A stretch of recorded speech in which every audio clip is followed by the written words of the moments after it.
Hello, good afternoon or good morning, and welcome to this discussion on Europe and the U.S. China rivalry. It couldn't be more timely. There was a summit between the EU and China just yesterday, but we can also say that it couldn't have been more timely for the past few months, where we've seen this acceleration of history, which has seen a deterioration in the relationship between the US and China, posing plenty of strategic dilemmas for Europe. So this is what we will be talking about today. I am joined by my colleagues, Evan Feigenbaum, who is the Vice President for Studies at Carnegie Endowment, and he oversees research on Asia and also our centers in Beijing and New Delhi. I'm also joined by Alice Ekman, who is a senior researcher at the EU Institute for Strategic Studies, based in Paris most of the time and in Brussels as well. And also with my colleague, Eric Bratberg, who is the director of the Europe program based in Washington and has been focusing on EU-China relations for some time now. I don't want to take any more time up. We have 1 hour for discussion. So I'm going to pass the floor directly to Evan and ask him to explain to us quite how the US-China relationship has been deteriorating over the past few months. Well, thanks, Rosa. It's good to be with you and with so many good colleagues. I don't think it's a phenomenon that we can just trace to the last few months. A lot of it is structural. It's been happening for a while. But I do think it's safe to say now that the US-China relationship is basically in free fall. And I have a lot of trouble finding the floor. That free fall is accelerating across really every dimension of the relationship: security, economic, diplomatic, political, ideological, and so on. I think, frankly, a couple of things that have happened that, from my vantage point at least, are going to ratchet up the pressure on Europe, irrespective of who wins the presidential election in the United States in the fall.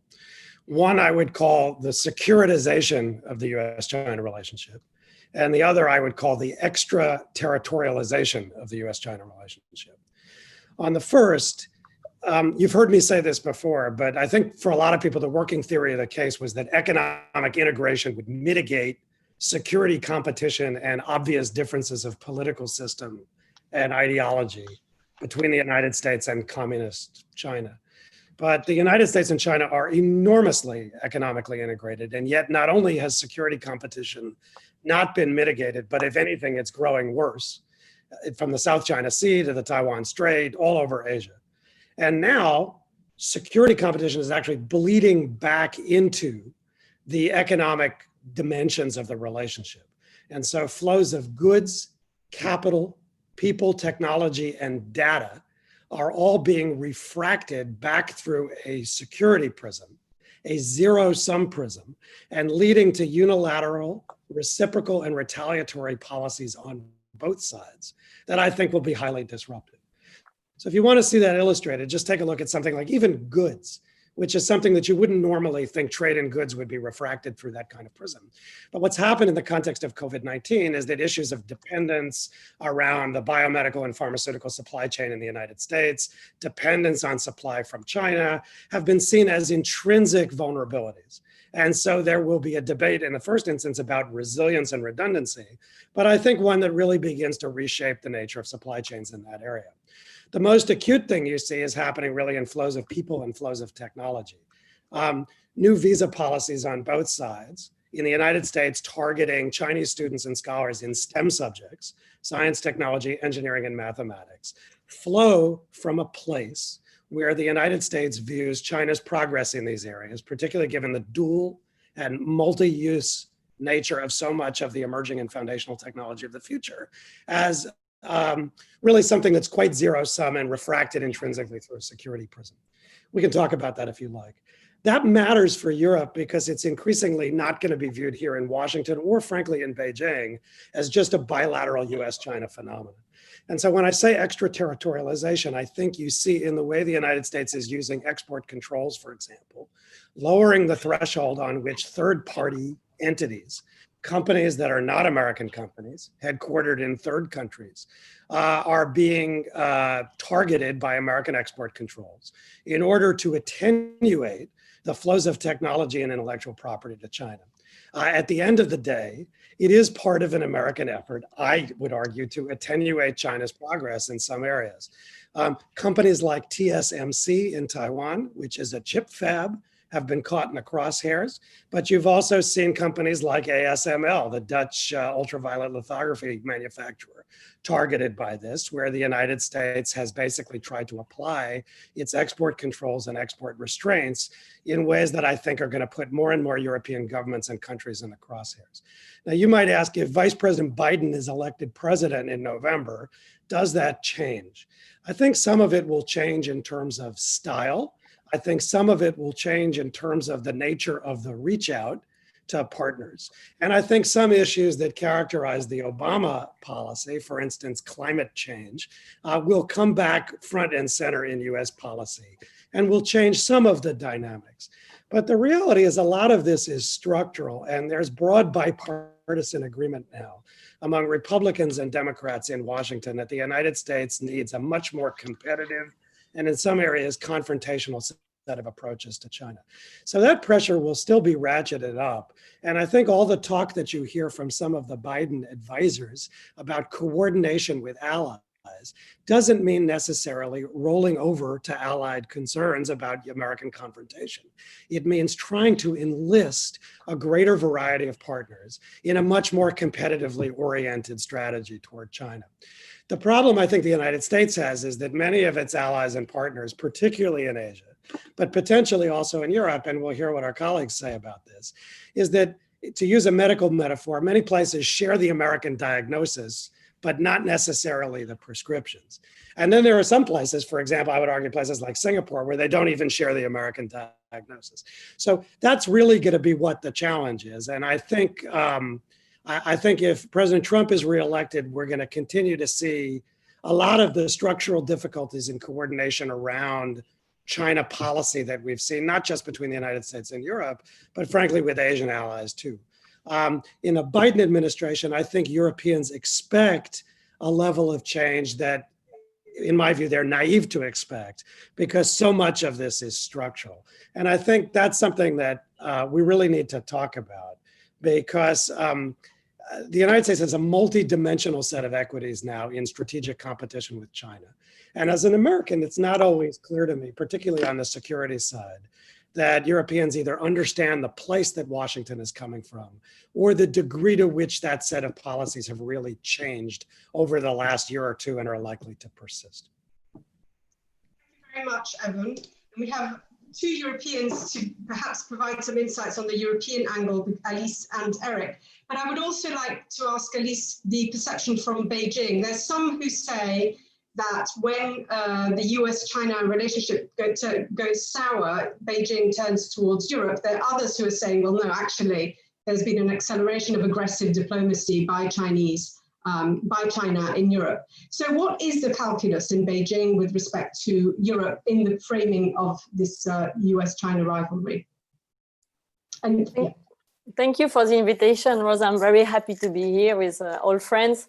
Okay, in a nutshell, over the last 2 years now, about 2 years, in the context of reinforced trade tension between Washington and Beijing, Beijing has tried to seduce Europe. This is really in a nutshell, right? To summarize, at least there have been public diplomacy campaign, different efforts at various levels to position China as a partner for the EU and EU member states, underlining transatlantic divergences, including on climate change, on the Iran nuclear deal, on multilateralism in general term, and China's official communication underlying this transatlantic gap as perceived from Beijing, and trying to play a rapprochement card, saying, well, we both perceive, Trump's decision as, crazy, unilateralist, whatever. So in that context, let's try to do things together. I'm really summing it up now. This has not worked out, clearly, right? We have not witnessed a rapprochement. And we also should put into perspective China's seduction strategy, because it's very volatile. It varies from one EU member state to another, and also depends on the context. And for example, in the COVID-19 context, we have seen some saying wolf warrior diplomacy, or some very strong statement, some would say non-diplomatic statement made by diplomats. For instance, Chinese diplomat underlining, according to them, the weaknesses of the EU, weaknesses of some EU member states in the way they manage the COVID-19 crisis, etc. And this has backfired in some EU member states. But it would be wrong to assume that COVID-19 marked a turning point in terms of EU's perception of China.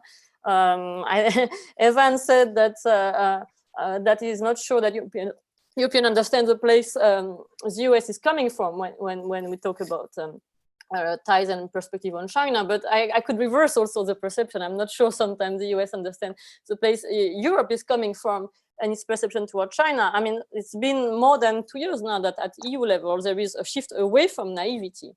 If you look at a screening mechanism on foreign direct investment, if you look at more recent approach toward 5G framework and toolbox, if you also look at the March 2019 China strategy characterizing China as a systemic rival, among other adjectives. But there has been a progressive shift of approach. And yesterday's summit is also clearly indicating this shift. I think there is an acceleration of this shift, also because COVID-19 has accelerated the perception at EU level, but also among several EU member states, of the threat that China is posing in terms of ideology and also political threats. Evan mentioned communist China, and I thank you for mentioning this, because in Europe, I'm one of the scholars arguing that China has not turned the page of communism. It's been widespread to say that since the European era of reform and opening up, China has step by step opened up and headed toward a market economy and a more liberal system, being from an economic or political viewpoint. This is first not proven from a historical and factual point of view, but the red dimension of China has reinforced since the arrival of Xi Jinping to power at the end of 2012. This is pretty clear. In concrete terms, what is the consequences is that, for instance, that EU has clearly mentioned disinformation campaign, disinformation threat coming from China, and also the competition of narratives and the competition between political systems. From my perspective, this is not related to COVID-19. COVID-19 has been an accelerator of the perception that China poses, is acting in a framework of a competition between political systems that should be taken seriously. But this competition has started before COVID-19, has started well before trade tension between China and the US. It has started in 2013. When Xi Jinping said in front of a central committee in a closed-door meeting that he believes in the superiority of socialism over capitalism, in the ultimate victory of socialism over the political system. Of course, we should put into question this ideological etiquette and labels. But clearly here, there is a competition between political systems in which I think Europe is more and more aware that it exists and that it should play a role in a strategic manner and be a full part of this competition. Just to sum up, maybe as a conclusion, because you asked me before the start, Rosa, how China is seeing actually the current context. I would say that it's an accelerator of existing foreign policy ambition that were existing before the crisis, but I would list briefly 5 ambitions. First, it's to consolidate its technological leadership. We will talk about 5G, but clearly China has launched a post-COVID stimulus effort, a stimulus package, which is entitled or named New Infrastructure Plan, announcing large-scale investment not only in 5G network development, but also industrial internet, AI, Internet of Things, blockchain technologies. And here really, clearly what we're calling the tech decoupling, technological decoupling, I think will enlarge far beyond 5G and will also pose strategic question, is already posing strategic question for Europe. Second ambition that has accelerated from part of China's foreign policy ambition is China is accelerating its global governance strategy, or is pushing forward its global governance strategy. I know it sounds counterintuitive, but clearly China is trying to position itself as a solution provider in the post-COVID era. creating new multilateral mechanism or bilateral mechanism under the general frame of post-COVID recovery in the health sector, in the technology sector, also trying to create new macroeconomic mechanisms. There is a lot of communication around this.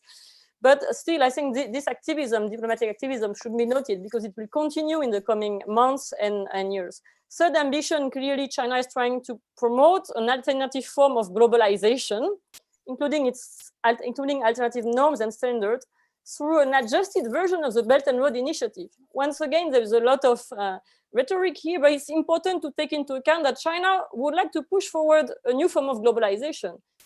Chinese officials were saying this already 3 years ago, but at a time in the COVID-19 context where there is a lot of questioning about, the efficiency, the legitimacy of the current globalization infrastructure architecture, I think China is trying to play the card of let's build together a fairer world based on the Belt and Road proposal, and we'll still promote Belt and Road MOU signing. Clearly, China is trying to promote an alternative governance model and political system. This is the first ambition that has accelerated with COVID-19. For instance, to give concrete example, taking into account also the tech dimension, China has donated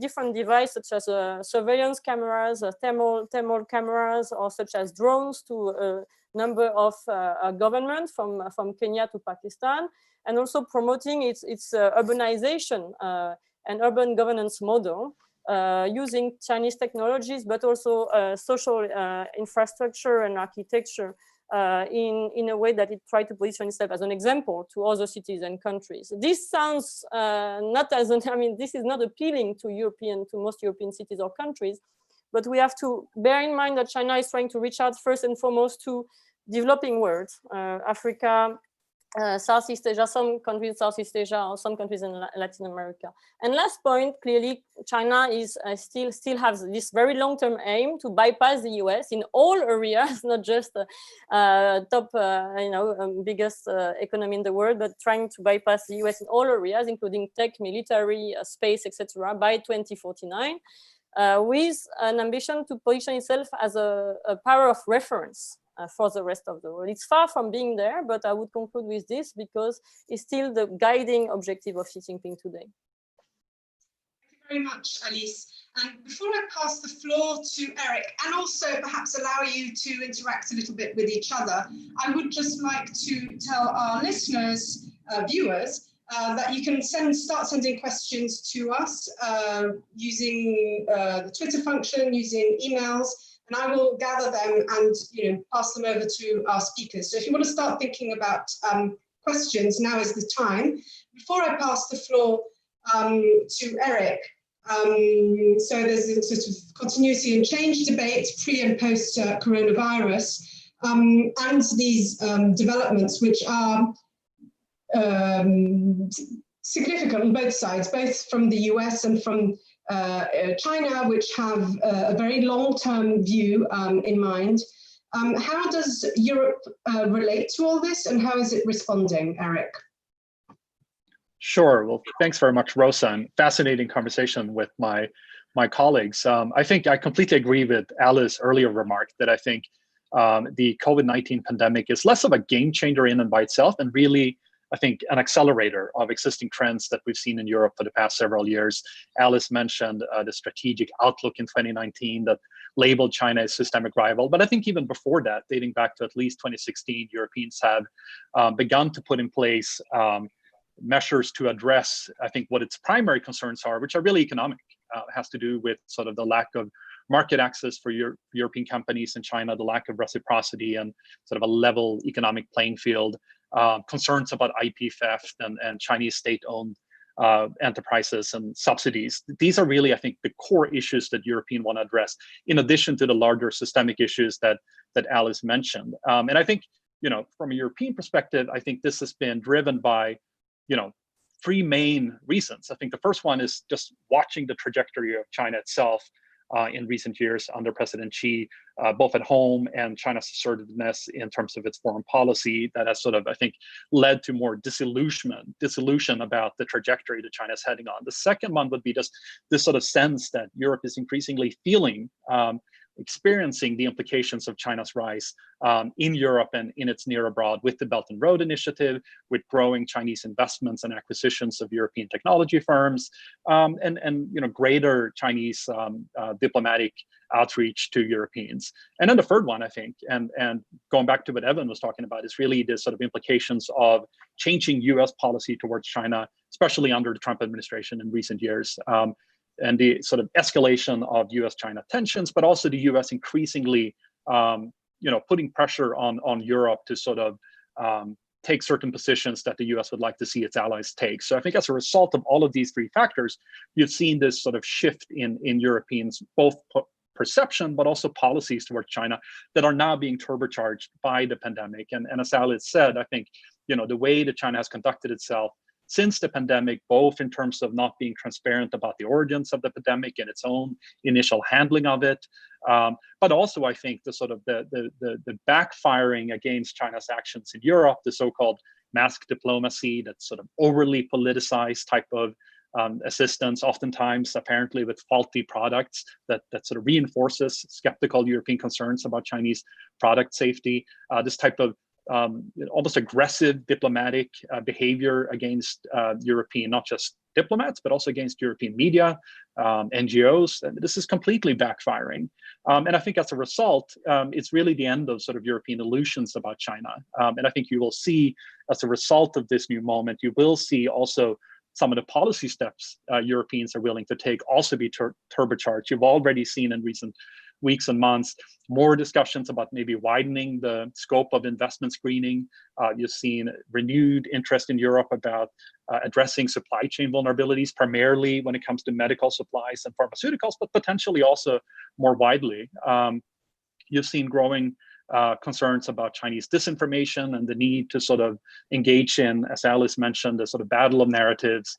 And you've seen a growing interest in doing more on industrial policy and sort of competition policy in Europe. So this is all, I think, intended to, in many ways, kind of address these rising challenges that Europeans see from China. I do think that's still quite different, and I'd love to get into a discussion with my co-panelists on this, quite different from the approach that the current US administration is taking. And I do agree with Evan that although there has been a convergence perhaps of US and European perceptions of China, at least insofar as the sort of economic and trade issues, I don't think that necessarily translates into a convergence of how to address those in the first place. Thank you, Eric. But do you think that, sorry, I'm just going to go straight to you. I have a question about Europe. Do you think that the challenge for Europeans has been to actually see the various means of connection to China in silos rather than see them as a strategy? And that's perhaps the source of frustration from the point of view of the US. So it's got its trade policy, its investment screening, it's got its climate change policy, the human rights, and they're all separate silos. There's never much strategic connection. And in addition to that, you've had EU member states being quite divided. So the result is that the externalization of whatever it is the European trajectory is actually very weak. And wouldn't you say that would be perhaps a way also to understand the summit that took place yesterday? Right. So I will let Evan speak in terms of the sort of US strategic perception of China, but I do think it is quite different from Europe, although as we've discussed, I think the Europeans are moving away from perhaps naivete to becoming more realistic about China. I do think it's right. I do think there has been a growing European sense that China poses a systemic challenge, not just on economic and trade issues, but to sort of the rules-based multilateral order that Europeans traditionally cherish. But I think the sort of preference from a policy perspective has been to prioritize the economic and trade issues and to try to make progress on those, and maybe leave the other ones to the side a little bit, or at least sort of tread very lightly on the more controversial issues. I think I think as the summit yesterday confirms, I think this approach has probably come to an end. The Europeans were hoping this year was going to be a big year in EU-China relations. There was going to be a summit in Leipzig bringing together the 27 European leaders and President Xi in Germany under German EU presidency. Well, this meeting has been called off, ostensibly because of the COVID-19 pandemic, but more likely because the main deliverable of that summit and bilateral comprehensive European-China investment treaty is probably not going to happen. Europeans, which put a lot of hopes into this negotiations that would actually address some of the underlying structural economic issues related to market access and level playing field, are very disappointed in the Chinese side's ability or willingness to make tangible progress on these negotiations. I think, therefore, it was just untenable that this summit could move forward, and it seems very unclear what's going to happen to these negotiations. And I think in the absence of that, it raises the questions whether Europe will need to rethink this approach of trying to sort of engage constructively Beijing on the economic and trade issues while sort of leaving the other ones to the side. I don't think that's really a feasible strategy going forward. And I do think there's a need for Europe to think more sort of systemically and address China in a more comprehensive way. And I think, the good news is I think a lot of those discussions have begun to take place. A lot of those policy prescriptions that one would need to take can be found, for instance, in the strategic outlook that Alice mentioned from last year. So I think it's more about sort of really implementing these and I think building further on top of them, taking additional initiatives that I think the COVID-19 pandemic and the sort of ramifications of China's growing assertiveness that we've seen in recent months would require.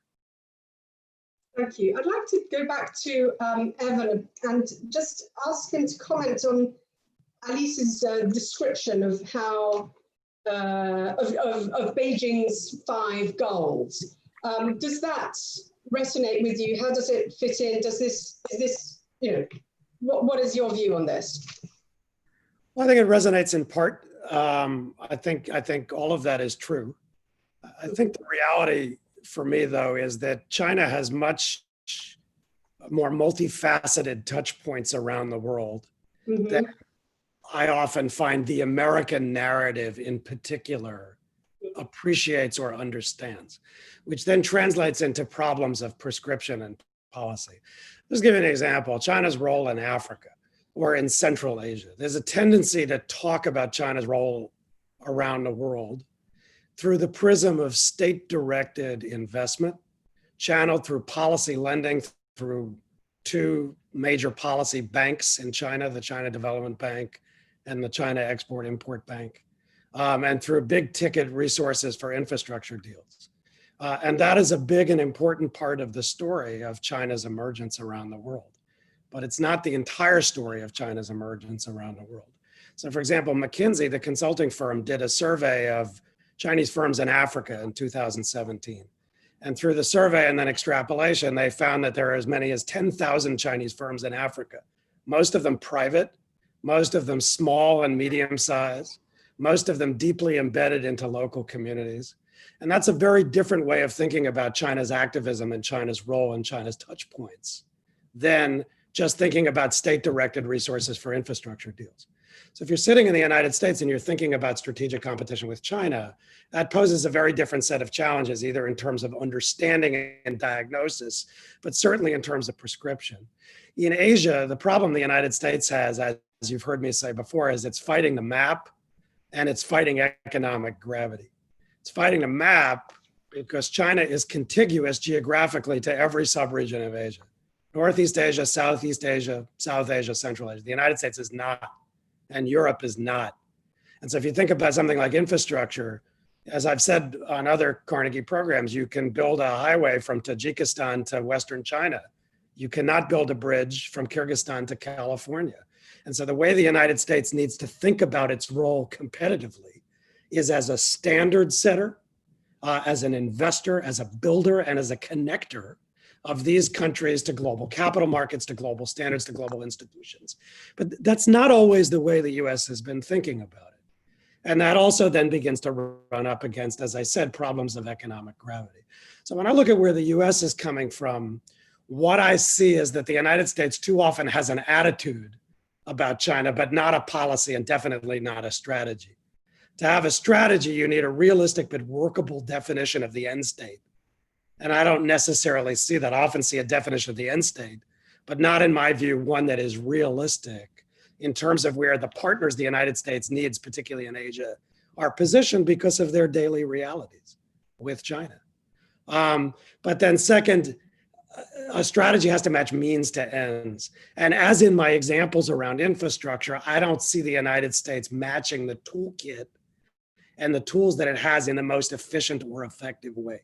And that's true in the trade area. If you go back to when the administration came in and thought about trade, as Eric was implying, structurally, so many people in Europe and Japan, companies, governments shared the American diagnosis of the problem with China, the structural impediments, the lack of a reform trajectory, the across and behind the border barriers to competition and investment, and the fact that, as Alice said, Xi Jinping is not Zhu Rongji.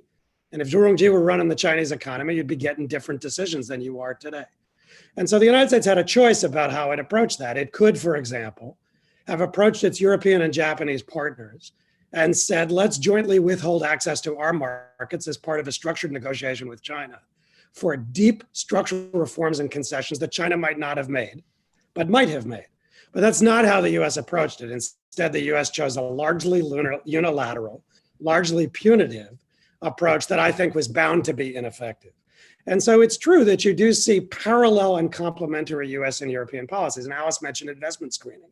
Investment screening, very important, because if I think about where Europe was even 5 years ago, much less 10 years, it's remarkable how far Europe has come on that. But it comes from a slightly different place, I think, as an outside observer, from where the US is. If I'm sitting in Germany and I'm looking at Chinese M&A directed at national champion companies in areas like robotics, I'm worried about my national champions. I'm worried about my future competitiveness. That's a far cry and very different from trying to attenuate China's progress as a potential technological player with emerging and foundational technologies. And I see lots of European companies that are still continuing to invest in China, that are making big ticket investments, whether it's BASF with a $10 billion deal in Guangdong or others, and even German companies, notwithstanding the inbound investment screening, that still see China as an essential part of their growth strategy. And in that, they have a lot of common with US firms. So we need to think not just in terms of form, but in terms of function. If form drives, then yes, we in the, as Mike Pompeo put it in a speech yesterday, the West, do see an ideological, political, economic, and commercial, and structural and strategic challenge from China. But I think if you think in terms of function driving form rather than the other way around, the bar to coordination grows much higher. And I think in future, that's where the US, Europe, and Japan in particular, as in my trade example, need to position themselves better. And the criterion has to be around effectiveness and efficiency and results and function rather than just around the form of it, because we're not getting the results we want. The critique of prior US engagement was basically that it was ineffective, right? That the US engaged China for decades, tried to integrate China in the international system. And many critics say, look, nothing changed. Nothing changed. China's behaving worse than ever. Okay, but much more hawkish policies have now had a market test over the last 3 years and have not been as effective as I think their proponents argued they would be. So we arrived at a moment of tautology where those of us who are concerned about China's choices and behavior need to think and rethink how to match means to ends to get the results we want. And I think shaping the environment for Chinese choice is the way we need to think about it. And in the trade area in particular, that's where US and European views ought to be not just aligned, but policies ought to be more aligned than they are. That's the challenge for the next administration, whether it's a Trump or a Biden administration. But I think the bar for Europeans has been raised too. And I think as in the export controls examples I gave you, I think the US is going to basically expect a lot more from Europe than it's seen thus far. And that's going to put European governments and Brussels, frankly, on the horns of a strategic dilemma with the US. No, that's a very good point. I'd like to ask Alice and Eric as well what they think about the opportunity, the potential opportunity after November of reshaping the environment around China. Is that possible? And is it possible to see a new alignment between the US and Europe, at least on trade issues, even if on other issues there might still be divergence? Alice, do you want to go first? Unmute yourself. Yeah. Okay, with pleasure. So Evan mentioned trade tensions between Beijing and Washington, but we should also remember that there were significant trade tension between Washington and Brussels as well. So that does not facilitate, coordination and convergence of the trade policy, transatlantic trade policy vis-à-vis China.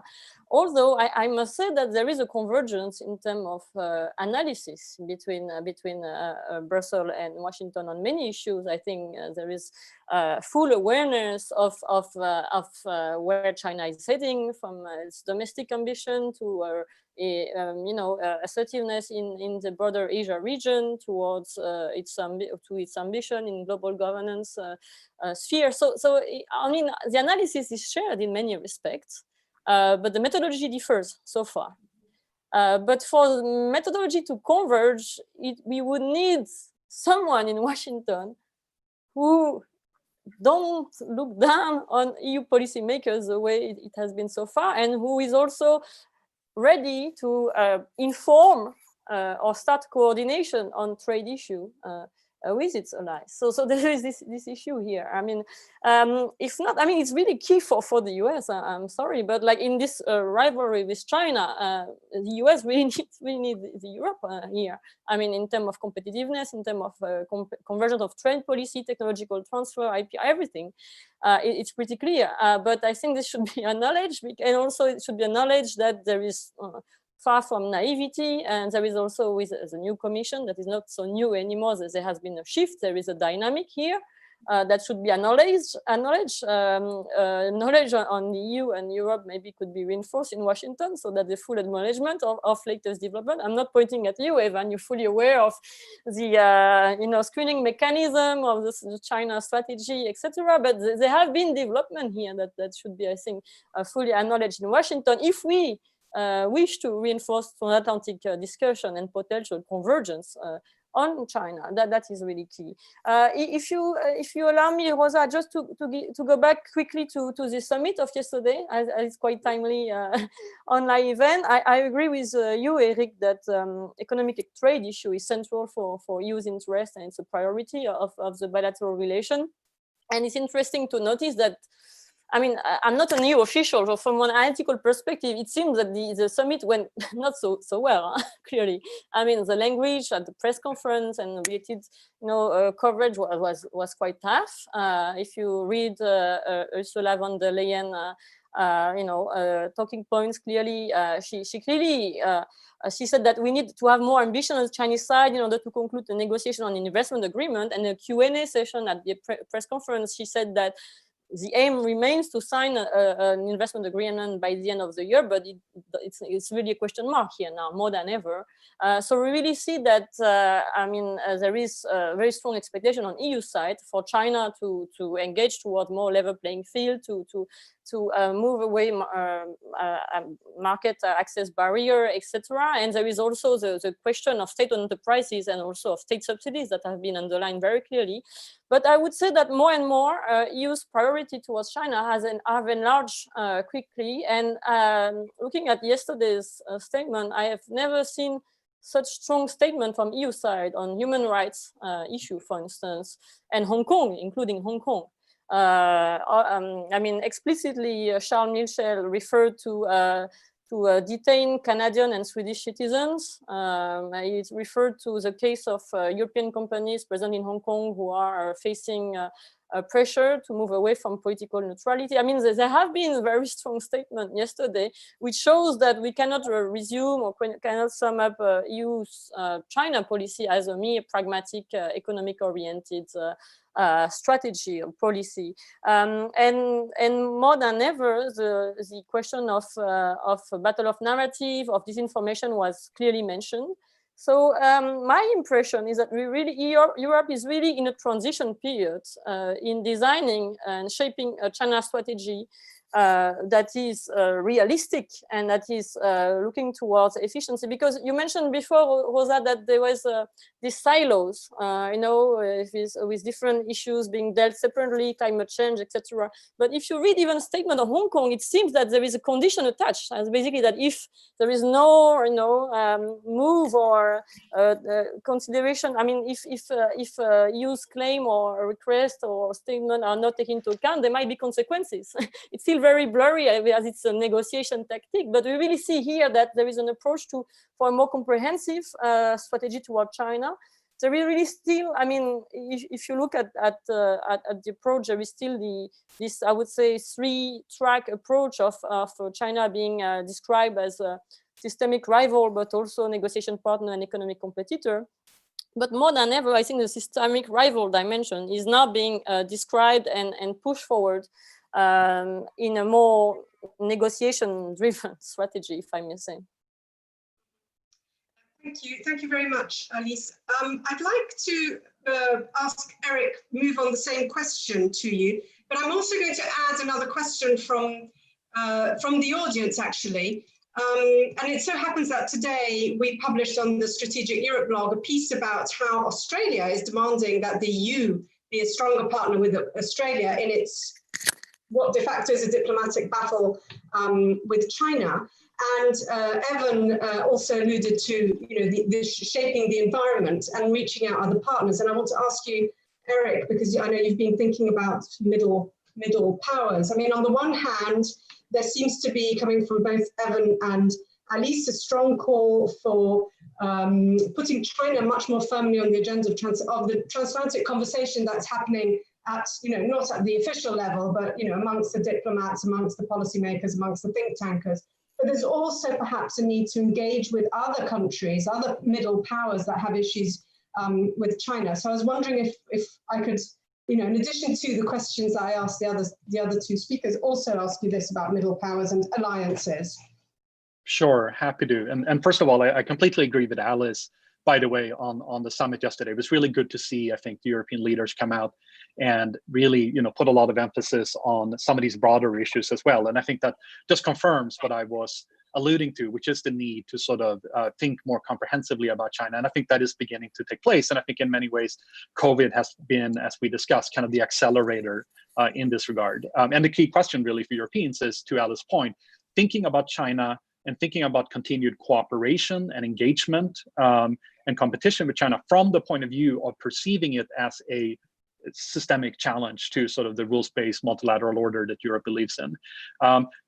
The challenge for Europeans, of course, is that, as in the first question about the transatlantic relationship, this takes place at a time of very tense ties between Europe and the Trump administration, which would be Europe's kind of natural go-to place for working on these issues. And it's a bit of an irony, but a very unfortunate one, that despite this convergence, at least in terms of some of the perceptions of China between Washington and European capitals in recent years, that has not translated into any closer cooperation on these issues. I think in large part, this is due to, of course, the Trump administration's view of the EU itself. And it doesn't help when you have remarks from the president and other senior US officials calling the EU a foe, or saying that the EU is worse than China, and so forth. But I think also, especially, I think the policies that the US has pursued, both vis-a-vis Europe, but also vis-a-vis the broader multilateral system, has deeply sort of undermined European faith in the United States leadership and ability to work together with the US, slapping on tariffs, including national security-based tariffs on steel and aluminum producers in Europe, and threatening to do so against European car manufacturers. Supporting Brexit, bolstering illiberal forces around Europe. These are not the things you want to do if you want to bring Europeans along. And then in terms of the broader US approach to multilateralism, same thing there, walking out of Paris, walking out of JCPOA, undermining international organizations, or at least reducing support to them. Clearly, this means that it's very difficult for Europeans to work with the Trump administration on these issues, even though if you go down a little bit to more the working level, there has been effective conversations taking place between US and EU officials on some of these more technical aspects, on investment screening, on 5G, and some of these issues. So I think, despite the sort of very difficult high political level, some of these conversations are taking place. And you saw in a press statement the other day, High Representative Borrell saying that there's a need to have a sort of bilateral US-EU dialogue to discuss China issues, although it's a little bit unclear exactly what that would entail. I think it demonstrates, nevertheless, that there is a continued EU interest in working with the US. And you know, should there be a second Trump administration, I would expect that those conversations will continue to take place, but there won't be any kind of improvement in terms of the overall picture. I do think a Biden administration would present a slightly different picture, because I think a Biden administration would be much more keen to engage Europe, but also the European Union as a key partner on some of these issues.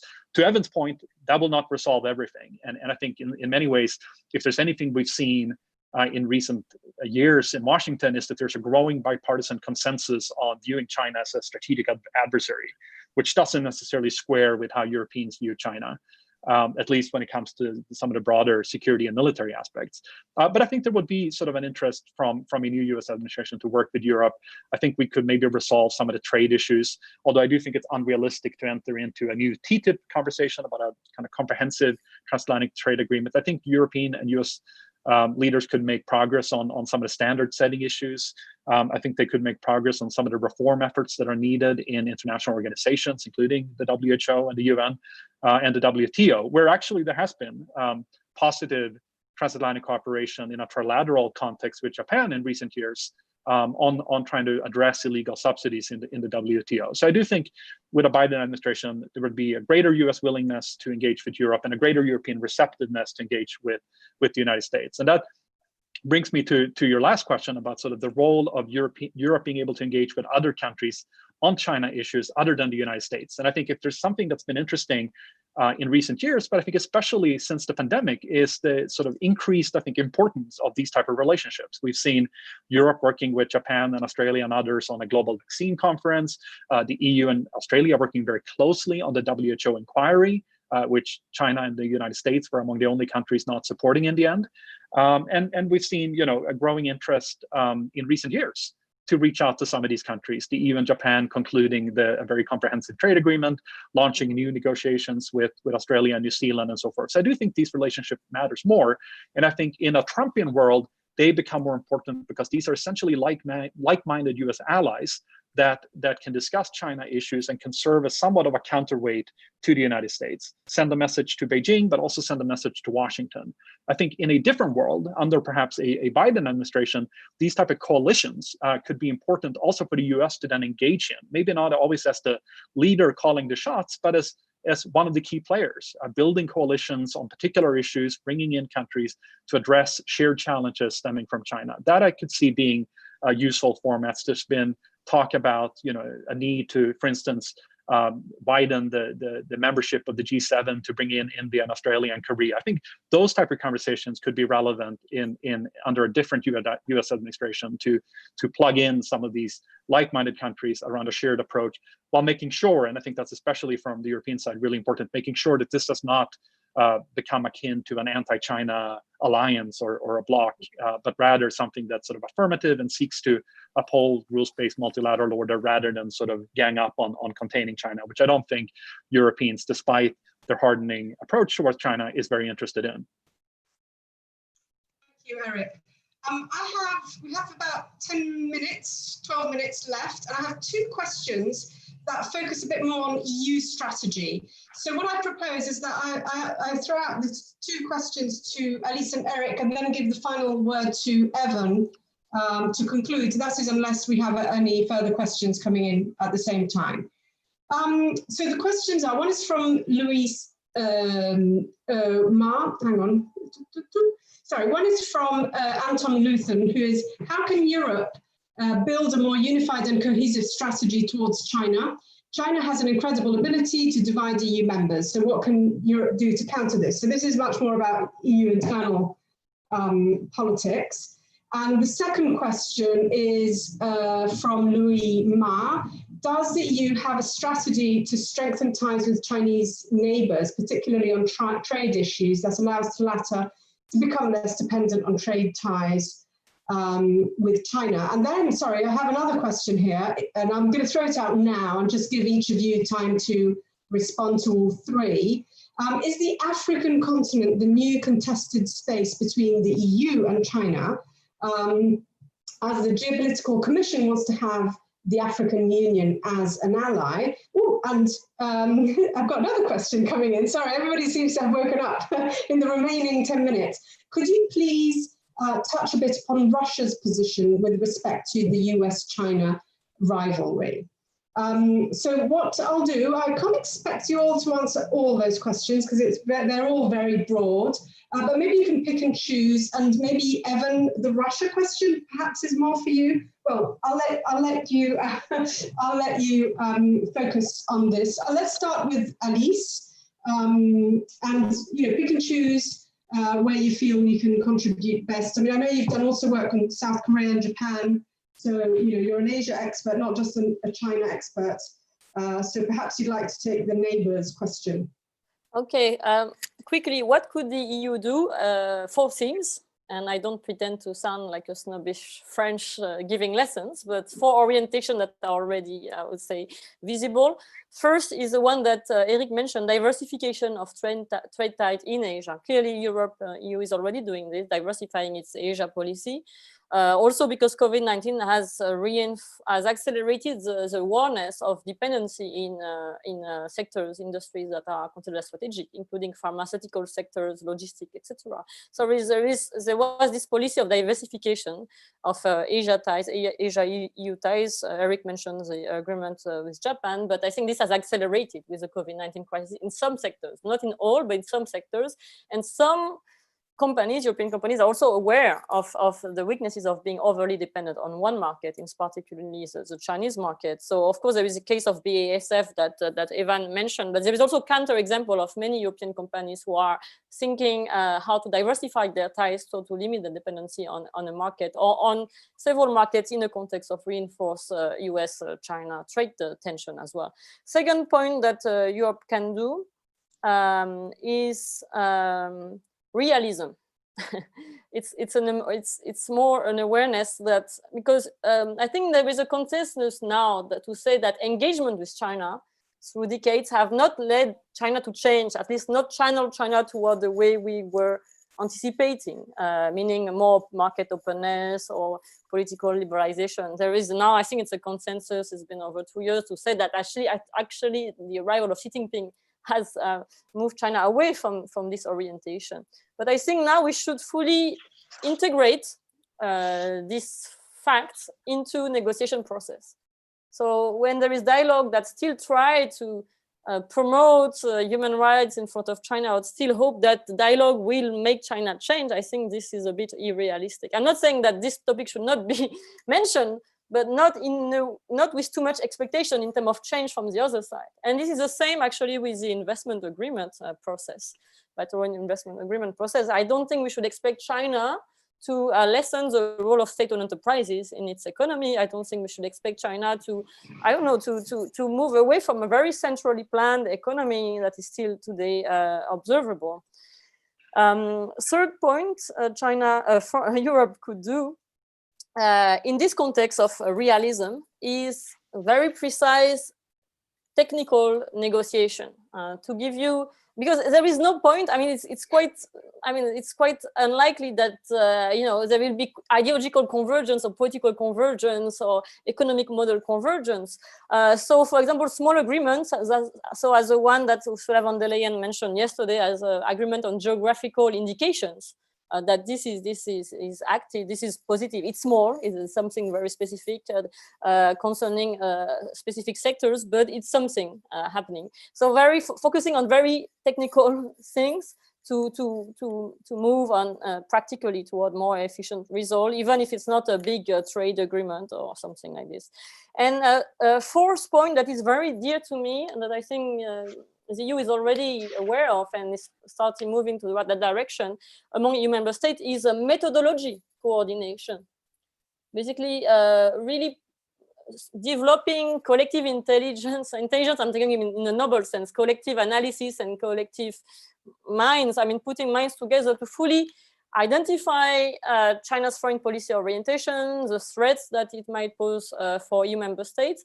And EU actually has institutional weaknesses. Of course, there is administrative overlaps, lack of unity, but it has also strengths in this way. Having 27 diplomatic corps and ministries analyzing China's action and putting this analysis in common is a significant strategic, analytical asset when it is, if it's directly put there to feed policy making and shape a strategic agenda in a concrete way. I mean, China has a very centralized diplomacy, that we like it or not. Of course, there is small and medium enterprises going on their own way, but overall, since Xi Jinping, it's a very pattern-based diplomacy.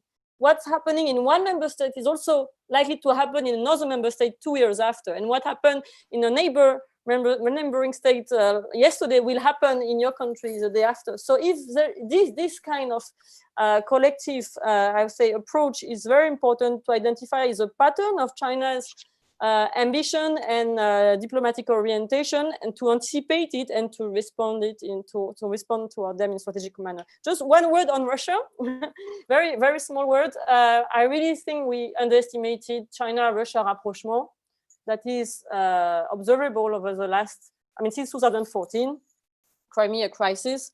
It's more than, in my opinion, it's much more than a marriage of convenience, clearly, because it's not just economic cooperation, it's not just military cooperation with the acceleration of joint military exercise. It's not just technological cooperation recently with 5G deals and development of research cooperation in smart city areas.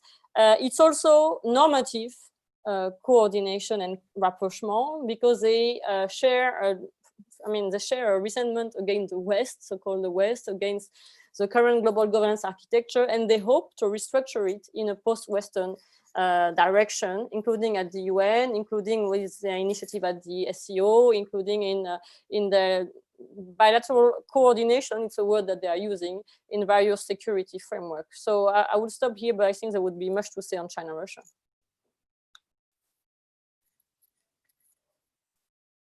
I think you're on mute, Rosa, but. Sorry, apologies. I will turn to Eric with a plea for you to be brief so that I can give Evan a bit of time as well. Thank you. Sure.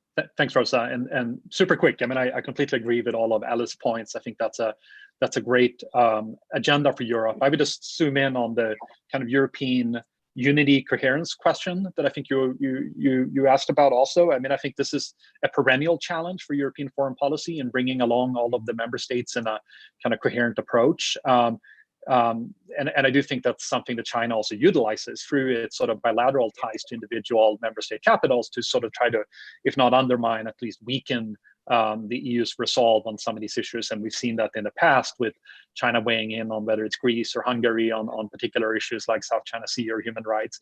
I do think that there's been a lot of attention to 16, or what's now called 17+1, the group of countries in Central Eastern Europe where China engages.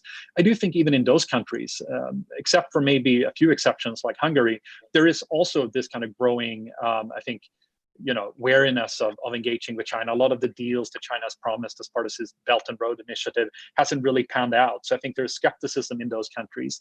And I think the difference between the situation now after COVID compared to after the financial crisis and the Euro crisis a decade ago is that even the countries in Southern Europe that have been hit hard, there's much more of a resolve from the EU and from Northern Europe to come to their assistance. So I think the likelihood that this could provide a huge, opportunity for China to step in and, buy up infrastructure and critical assets, I think is far less. I do think the challenge will be to sort of move forward on an approach, bringing together the EU institutions and the 27 member states around some of the initiatives that you can already find if you read a strategic outlook, which has 10 sort of very concrete initiatives the EU can take, and then continue to build on that. And by the way, a lot of these initiatives are kind of geared towards areas where the European Commission are actually, have a lot of competencies. And even if these things are not necessarily labeled China strategy, things like industrial policy, competition policy, I think they are designed with China in mind. And I think they will allow Europe to move forward on some of these things.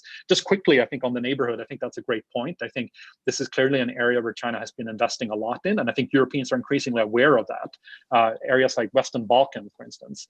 And that's why I think you've seen renewed European effort to engage the Western European countries, both on the enlargement track, but also on providing assistance, connectivity to sort of provide alternatives to China in those regions. And I think the whole sort of decoupling discussions post-COVID are really relevant in that regard also for Africa, because where I think the US clearly, at least under the Trump administration, is looking to reshoring and relocalization, bringing supply chains back to America to support American jobs. The European approach, I think, is more about regionalizing supply chains, reducing vulnerabilities and bringing them back closer to Europe. And I think that could be an opportunity to engage areas like Western Balkans and maybe Africa as well, to use that as an opportunity to cooperate more with those areas. So it could play both ways. Thanks, Eric. Thanks for your patience. Your final words. Okay, I'll make 2 points: patterns and options. On patterns, I agree with Alice's important point about looking for patterns in Chinese engagement and behavior around the world. I'd make a plea for us to think about the diversity, because it's also the key to designing better policy toward China. I'll give you an example. Labor. Lots of regions, we've seen problems and in some cases protests around the use of imported Chinese labor in projects. But let us not presume that in all regions of the world, Chinese contractors and Chinese projects are used as imported labor. In Central Asia, you see a lot of Chinese labor. In Latin America, you do not. Part of the challenge and part of the prescription to designing better policy is to appreciate that diversity of experience. The fact that there isn't a one-size-fits-all China model, because that is the way to have learning across regions, across countries, a sharing of experiences, and for governments and other players to learn from one another's experience in mitigating the impacts and effects of Chinese power and also designing better policies. So patterns, yes, but diversity also yes. That brings me to the last point, which is about options. I think if you think about it, as I said earlier, in terms of function rather than form, we have a problem if you're sitting in a third capital with the way the U.S. China relationship in particular is emerging. And COVID has thrown this into stark relief. It's true that it's been an accelerant to underlying strategic trends, and particularly to the structural freefall. It's also true that it's hard to deal with a global pandemic when the two largest economies, and frankly, in many ways, two most important actors in the system, not only are not coordinating, but are actively obstructing one another. So if I'm sitting in I'm American, but if I'm sitting in a third capital, I would probably be saying to myself, if the United States and China cannot coordinate, much less cooperate, even on this, the worst public health crisis to the world in over 100 years, the worst global economic crisis since the Great Depression, then I have to presume they can't coordinate on anything. And then where does that leave me? Doesn't leave me in a good place.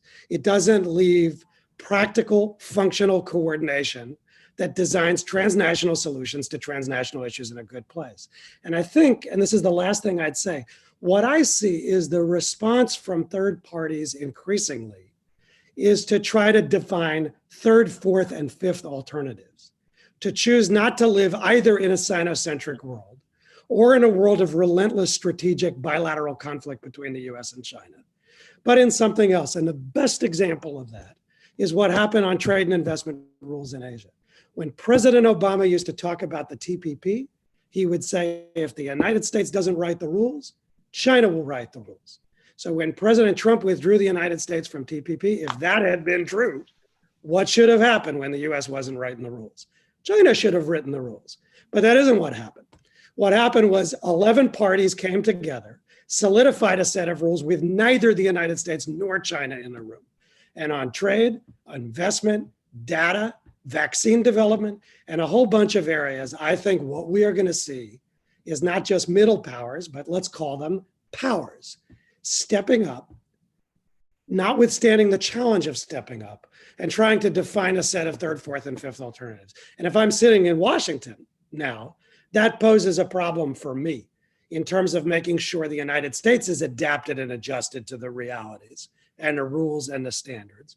But also, if the United States believes what it says about its own global leadership, it needs to ask why that's happening and frankly, lead from a place of strength and not a place of weakness. And I think that's the challenge the United States has going forward. And whatever happens in November, that's a structural challenge that the US needs to step up to. Maybe that's a good place to start. Very much, Evan. So I think that's also the challenge for Europe, to design plan C, D, and E for a world which is increasingly not to the service of European interests. I'd like to thank our speakers very much. This has been a really fascinating discussion. I hope the first of many. I'd like to thank Emma Murphy and the comms team at Carnegie who've put this together very well. I apologize for not unmuting myself, so the technical glitches come from me. And I'd like to thank all those who've been listening to us and watching us for the past hour. Again, we will continue with our webinars, throughout confinement before we can actually meet again. But of course, we very much enjoying the opportunity of bringing together people who are in different corners of the world and can offer different perspectives on common challenges. So thank you very much, and I wish you a nice rest of the day. Thank you.